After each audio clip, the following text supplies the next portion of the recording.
Police say it started as a bank robbery and ended as an officer-involved shooting. Tonight, a suspect is in the hospital and detectives are still investigating. A homeless Portland veteran who recently died received a full military burial in southeast Portland. Portland police are searching for one of Fox 12's most wanted who shot a 14-year-old boy in broad daylight. Tonight, our top story, the takedown of Osama bin Laden. After almost 10 years, the man who ordered the attack on September 11th is dead. And under the new law, there is a 3-day waiting period after getting a license, so the first day that couples can get married is this Sunday. He has made international headlines by surprising everyone and becoming the next go-to guy.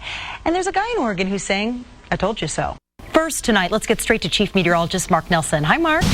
We are following developing news. Portland police have identified the man killed in an officer-involved shooting. Police say Brad Morgan called 911 from the top floor of a parking structure in downtown Portland and claimed to have committed a robbery. He then said he was going to jump from the building and claimed that he might be armed.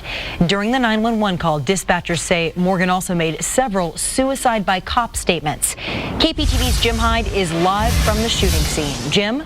Thank you, Jim. Well, that shooting blocked several streets and clogged the morning commute. Morgan was shot around 4 o'clock this morning, but it took police another 90 minutes to confirm that he was dead and to ensure that the area near the center of downtown Portland was safe. During that time, police closed the streets around Morrison. Folks who owned businesses or worked in stores had to wait until police gave the okay to enter. One business owner says that when she saw the front windows of her dry cleaning shop on live TV, she knew there was trouble. My husband turned on his TV, breaking news, and this we displayed this pink dress. This is a show. My husband said, "Oh my, what happened?" That business owner says she was able to enter her shop just before 10 o'clock this morning. A homeless Portland veteran who recently died received a full military burial in southeast Portland. Naval Petty Officer 2nd Class Stevenson Roy fought in the Vietnam War. This afternoon, members of the Dignity Memorial Network, the Oregon Honor Guard, and the Navy honored him at Willamette National Cemetery.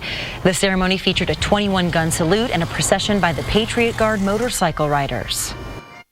The Veterans Administration, some of the loss.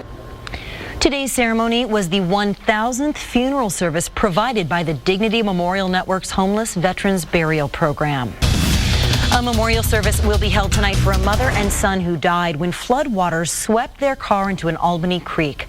Authorities found the bodies of Catherine and Aiden McLaughlin last week.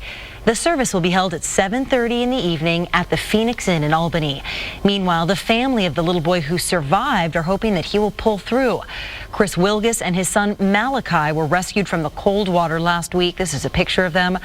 Malachi is still in critical condition. A Bulgarian man who assumed the identity of a murdered Ohio boy and then became an Oregon State employee is getting deported. In 2010, Deutschen Kraschev pleaded guilty to passport fraud and ID theft and has been at a federal prison in California since then. Kraschev stole the identity of Jason Evers, a boy killed at the age of 3 in 1982, and he eventually became an Oregon liquor enforcement agent. Kraschev was not linked to Evers' murder.